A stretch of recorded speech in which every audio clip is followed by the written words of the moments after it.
ډاکټر محمد اشرف غني په خپل پیغام کې ویلي طالبانو ته چې دا مهال د افغانانو تاریخ او مشترک هویت له بېلابېلو اړخونو تر برید لاندې دی او حاکمه ډله یې تر نورو ډېر زیانمن کوي. دغه په وینا طالبان هر هغه څه له منځه وړي چې د خلکو ملي ویاړ وي. په ورته وخت کې هغه ټینګار وکړ چې د طالبانو کړنې په غلطه توګه پښتنو ته منسوب دي په داسې حال کې چې دا ډله پښتنو سره هیڅ تړاو نه لري. غني طالبان یو توکمیز اقلیت ته منسوب کړي چې د په وینا ظالم بلل کیږي.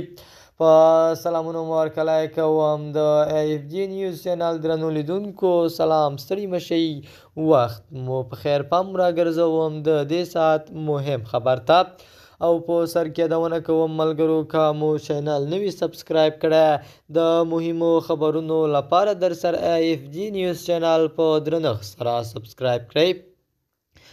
ډاکټر محمد اشرف غني د خپل پیغام په یوه برخه کې په افغانستان کې د بشري وضعیت د خرابېدو یادونه کړې او ویلي دي چې تر اوسه یوازې بشري مرستو د بشپړ بحران مخنیوی کړی دی.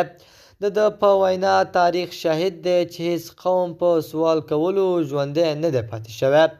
هغه زیاته کړه چې په افغانستان کې ناوړه بشري وضعیت دا ثابته کړه چې طالبان د هیواد د اقتصادي د اداره کولو توان نه لري.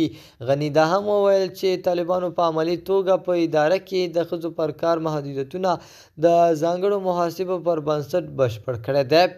پخوانی ولسمشر زیاته کړه چې په هیواد کې عمومي بېوزلي په داسې حال کې مخ په زیاتېدو ده چې د طالبانو مشران په ناقانونه توګه د ملي عوایدو په غلا کولو او د وسلو او نشه یي توکو په قاچاق سره تر ټولو شتمن کسان ګرځېدلي دي.